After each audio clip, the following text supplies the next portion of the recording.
stand for a moment of silence for Corporal Richard Ricky Nelson, who gave his life in Iraq for our country. His parents reside in Pleasant Prairie, and his wife. And also for Watts Hubbard, former fire chief, who passed away a few days ago. And our thoughts and prayers are with their families and their spouses. Please rise for a moment.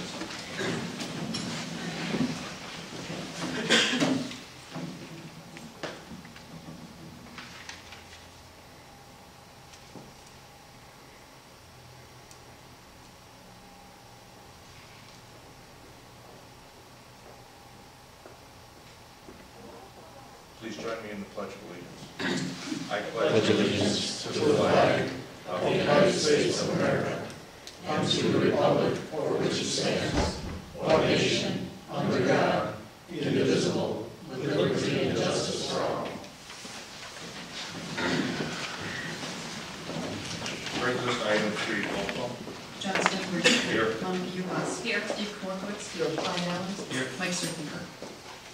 Item 4, minutes of the meeting for April 7, 2008, presented to board members in written form. Move to approve. Motion and second for approval. All in favor? Aye. Aye. Opposed? So carries. That brings us to item 5, public hearings. We have one this evening, item A. I wonder if we could bring up item B at the same time as item A. They kind of tied together. Good motion to bring up item B. Second. Motion and a second to bring up item B as item A. And that is to consider the request of Mike Everly to eat from Madison Barber SC. Mr. President, members of the board, there are 2 items. The first item is a public hearing. It's a request of Mark Everly, who is the principal engineer of Nielsen, Madsen & Barber SC agent for Louis and Christina Tricoli, owners. They're requesting a variance from section 395-60C of the Land Division and Development Control Ordinance to allow for a cul-de-sac street to be greater than 800 feet from the nearest intersection for the proposed 20 single-family lot subdivision, generally located south of 104th Street at 22nd Avenue. The development would be known as Paradise Lake.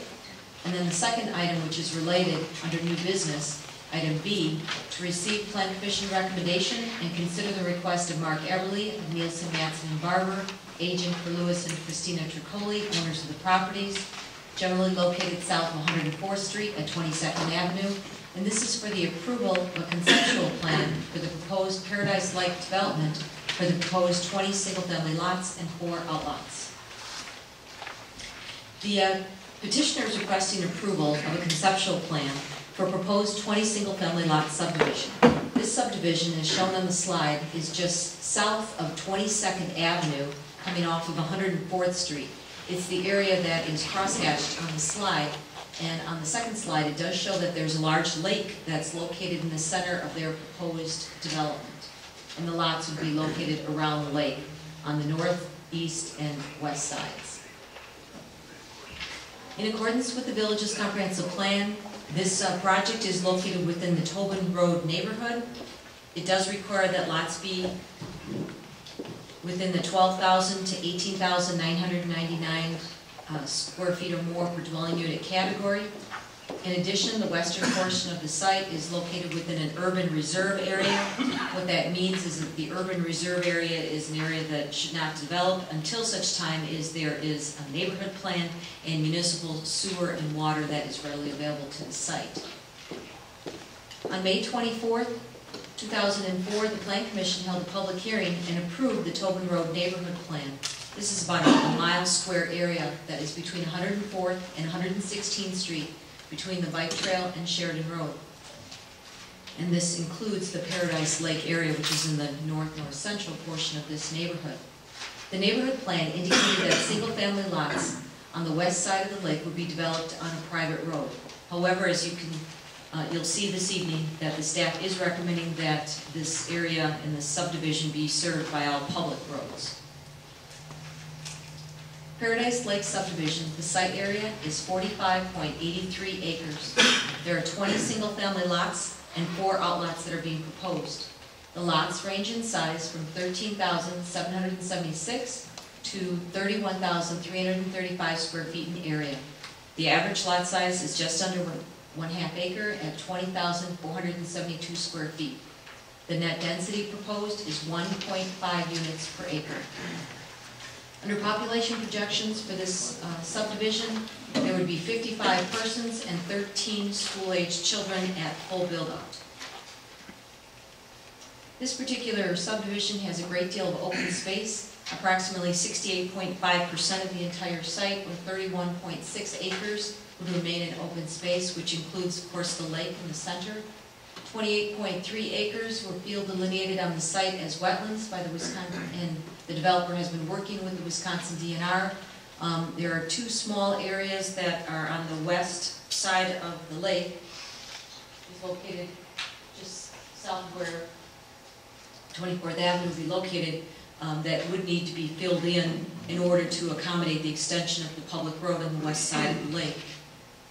This development, because of its uniqueness, is proposing a series of wetland restoration areas adjacent to the lake and adjacent to the existing wetlands in order to mitigate the wetlands that would be filled in as a result of the extension of the public roadway.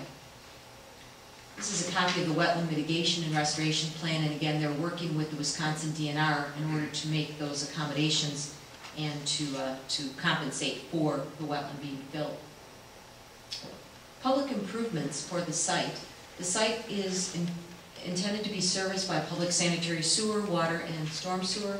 All roadways within the development are recommended by staff to be public, which is the extension of 22nd Avenue, and then running east-west would be 106th Street, and then running north-south 24th Avenue on the west side.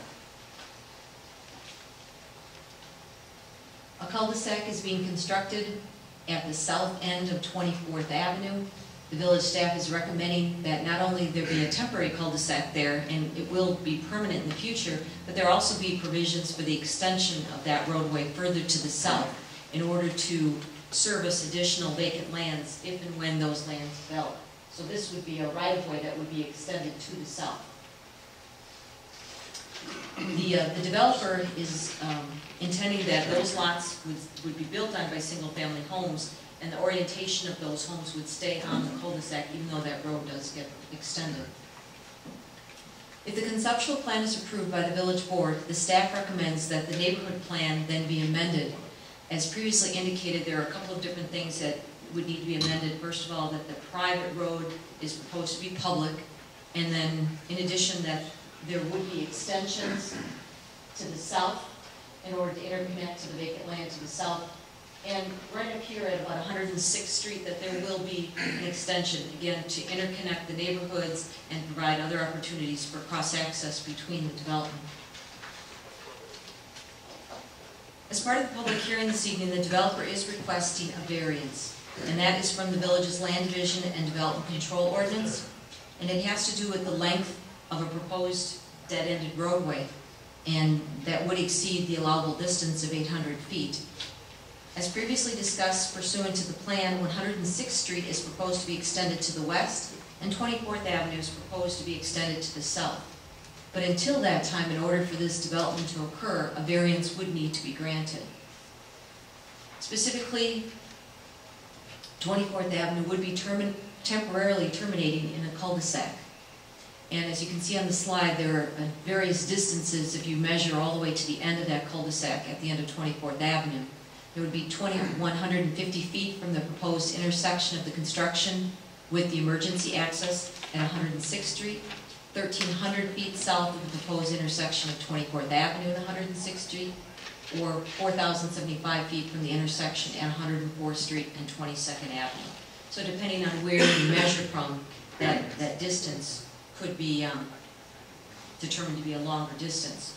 One of the things I'd like to mention is that the developer is proposing to utilize an existing gravel